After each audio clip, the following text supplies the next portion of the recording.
this time I'm going to call on Dana MacKenzie to introduce her dad, Frank MacKenzie.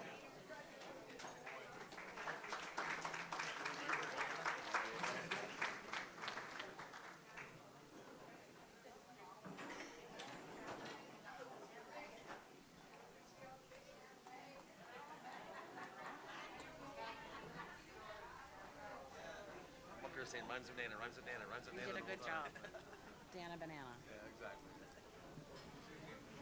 Good evening, everyone. My name is Dana, rhymes with banana, MacKenzie, Darren just reminded me, and I am Frank's youngest daughter. My family and I are here tonight to receive this honor in his memory, and the committee has allowed me the privilege of delivering the induction speech.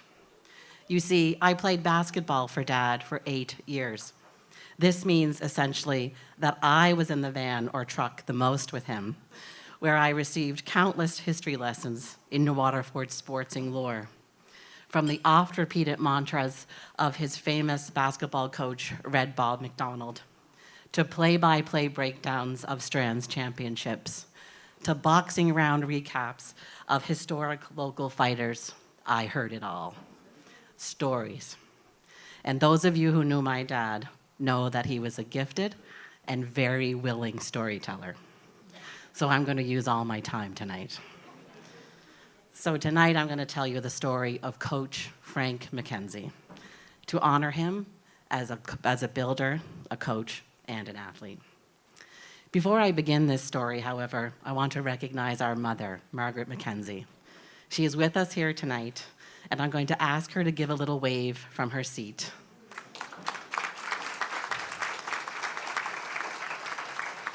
She was the key facilitator of most of Dad's coaching career and spent many supper hours and weekends keeping things on the rails at our home on Duggan Avenue and later on Sunset Drive. With 5 children in her own career, Mom was the force that freed up Dad's time to devote to coaching. She is surrounded tonight by all of my siblings and some of their families, Carrie Ann, David, Francis, and Michael. We are all so grateful for this opportunity to honor our beloved father in this way. Let me begin. Like most coaches, Dad's love of sport began as an athlete. While attending St. Agnes and later Central High Schools, he was an accomplished player in soccer, hockey, and basketball. Like so many New Waterford students of that time, basketball was his favorite. Like some others, he would sneak into the gym at St. Agnes to practice, sometimes in the fading light, sometimes caught by an exasperated but patient janitor.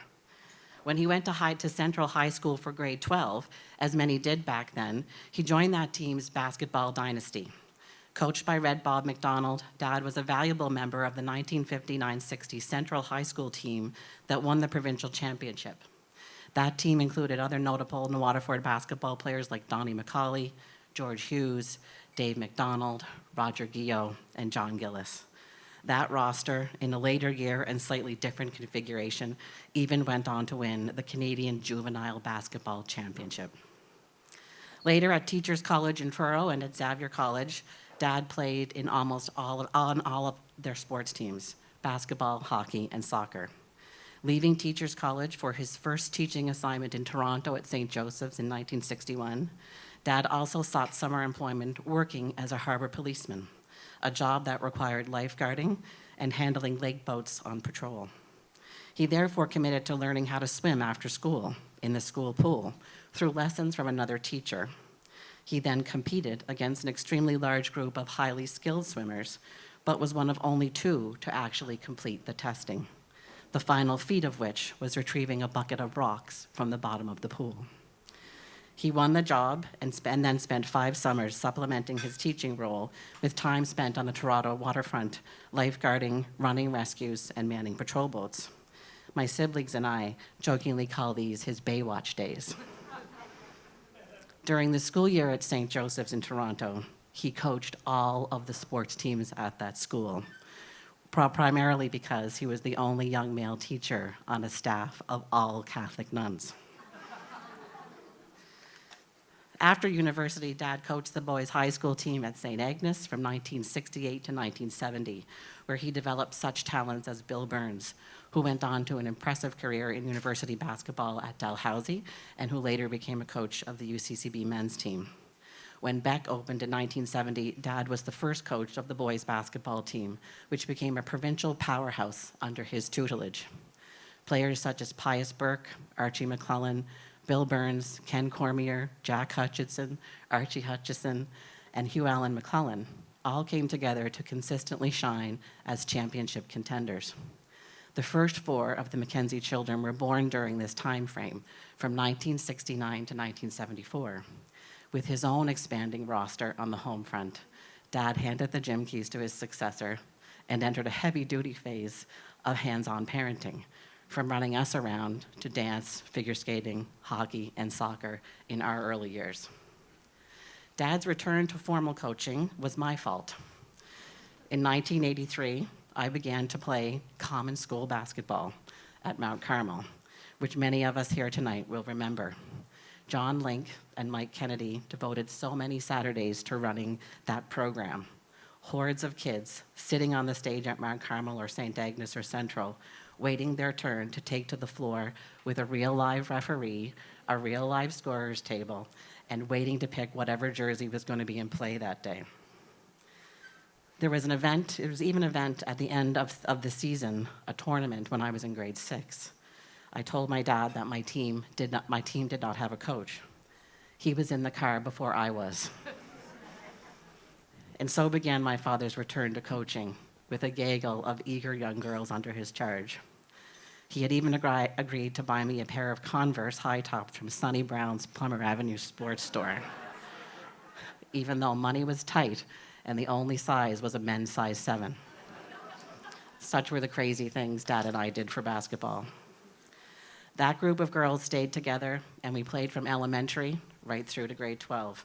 And some of those girls even went on to play for Dad at CBU. I'm going to list them, and hopefully I don't leave anybody off. And for ease of reference, I'm going to use their maiden names, so forgive me.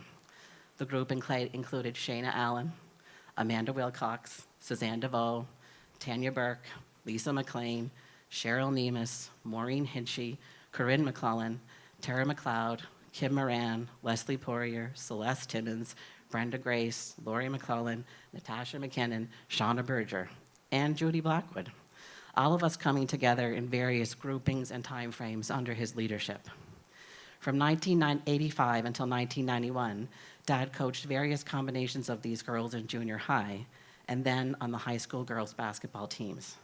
From our rivalry against McClellan Junior High, and later against Riverview and Sydney Academy, his teams were known for their speed, execution, and smothering defense.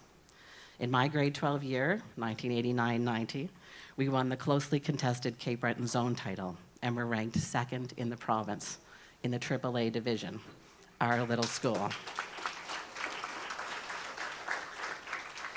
Looking back, some of my most powerful memories as an athlete are the plays we ran and executed in those contests.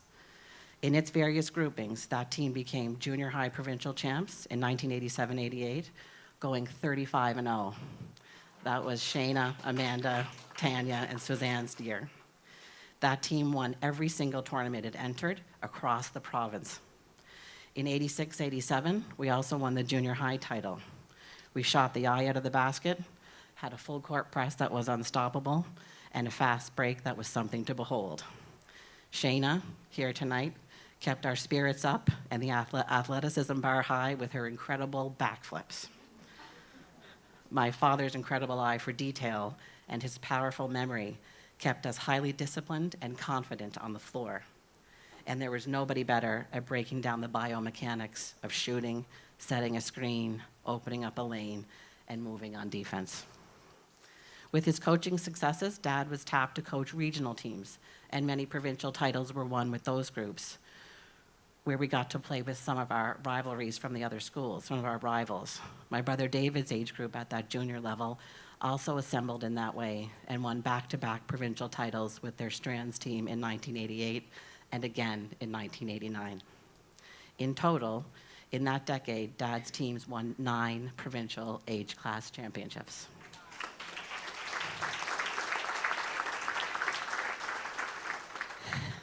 Dad's coaching gifts also led him to an appointment as the first coach of the CBU women's basketball team in their inaugural season of the AUAA, the predecessor to the current AUS.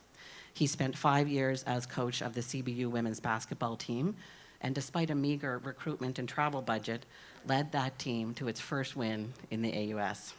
Shayna was there. We chatted about it the other night. It was against St. Mary's. She fouled out close to the end and then cried until the final buzzer. Dad was on cloud 9 that day. But the titles don't do him justice, and they don't tell the full story. As a coach, Dad was kinetic. He moved along the sidelines with the play, bending and weaving in it. He often said, if the coach isn't in it, how can the kids be? And he was tough.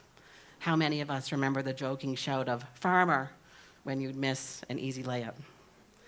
And many of our referee friends will likely recall his advocacy from the sidelines or the table. He was also frequently jubilant. He would wave and cheer and dance with excitement at a great rebound, a good box out, or a sweet shot. And dear Lord, if you took a charge, he yelped with pride. His favorite boxer was Muhammad Ali, and he moved like him on those sidelines, bobbing and weaving and adrenalized for the entire match. And it was his heart that everyone saw and felt. He was always able to see the unique gifts that each athlete possessed and openly bragged about each of them to the other. Later in life, when I started coaching my own children, he shared that what he loved best about coaching and teaching was seeing a child conquer their fears, the turning and facing, and the joy in the aftermath. Although he was super competitive, he really didn't care about winning. He cared about the development of the person.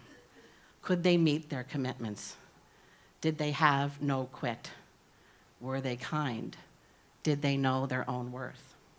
These were the bigger goals, always in sight. To this end, and the only time he criticized my coaching was when I had accidentally left my youngest son on the bench when he was playing up a division with my older son and I was coaching. And I'd let him go the entire game without any minutes. Dad, Grandpa, from the stands, pulled me aside.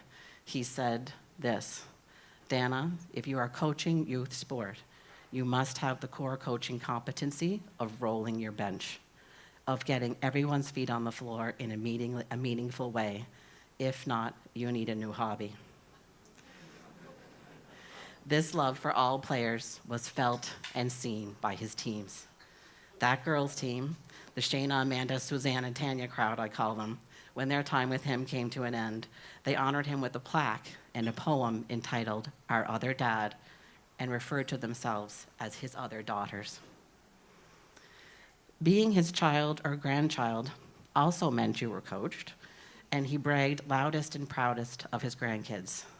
Rory's football successes, Maylee's soccer dominance, Margaret's walk-on to the Dow women's basketball team, Malcolm's famous slap shot, Elizabeth's crushing volleyball serve, Angus's rugby tackles, Ewan's basketball skills, Lily and Fiona's impressive step and Highland dancing.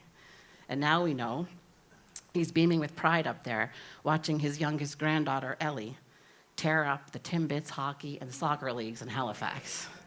She has no quit. And Kian, his youngest grandson, dipsy-doodling confidently to the hockey net, even getting the chance to represent Nova Scotia this summer in Boston in his age class. And like a good builder, Dad leaves a legacy of builders behind him. My brother David has taken up the coaching mantle throughout his career, coaching basketball, soccer, football, and track across 3 provinces. His family's trophy case in Perth, Ontario, has 2 regional football championships, 6 regional basketball, 4 soccer titles, 4 hockey titles, 8 cross-country titles, 4 badminton, and 4 volleyball. Shayna has also shared with me how impactful his coaching was on her own coaching. When he passed, she wrote to me, "When I moved home, I needed him to know that I coached basketball in Northern Alaska, and every single day I was in the gym, I channeled him. I even dropped to my knees one day and yelled at the girls, 'God gave you a backboard, use it.' I ran the same plays he taught us, the same warm-up, the same types of practices, and I had the same mantra. I'd rather work with someone who is dedicated and tries their best than someone who thinks they are better than everyone and takes the team for granted. And like all good leaders, Dad led himself as an athlete first to the end of his days. He had a deep commitment to personal fitness and was one of the first to engage in the running craze in the late 70s and early 80s.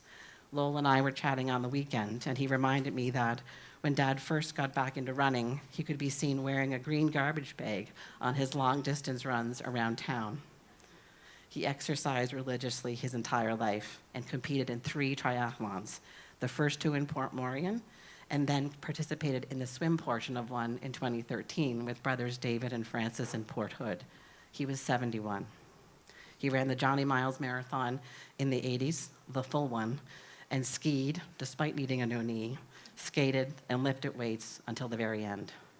His famous line in this regard was, "What kind of athlete are you when no one is clapping?" I will end this storytelling with this memory, shared with me when Dad passed, from a fellow Waterford athlete of yesteryear, because it sums up who my father was and the finely tuned heart he had for young athletes. I was playing summer soccer one day. We were up against a superior Halifax team. David wasn't playing, I remember, but your dad was still on the sidelines cheering us on. He yelled my name. And for a kid that lost his dad at 11 years old, you have no idea what that meant to me. That is something I still refer to when times get tough. Your dad's voice inspires me, and probably always will. Thank you. Dad, we're proud of you.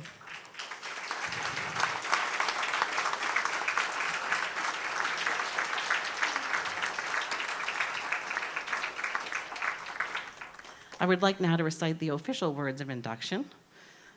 With pleasure, I posthumously induct Francis Anthony Frank MacKenzie into the New Waterford Sports Heritage Sports Hall of Fame. I would like Brother Michael MacKenzie, assisted by Kian and Ellie MacKenzie, to come forward to accept the award on the family's behalf.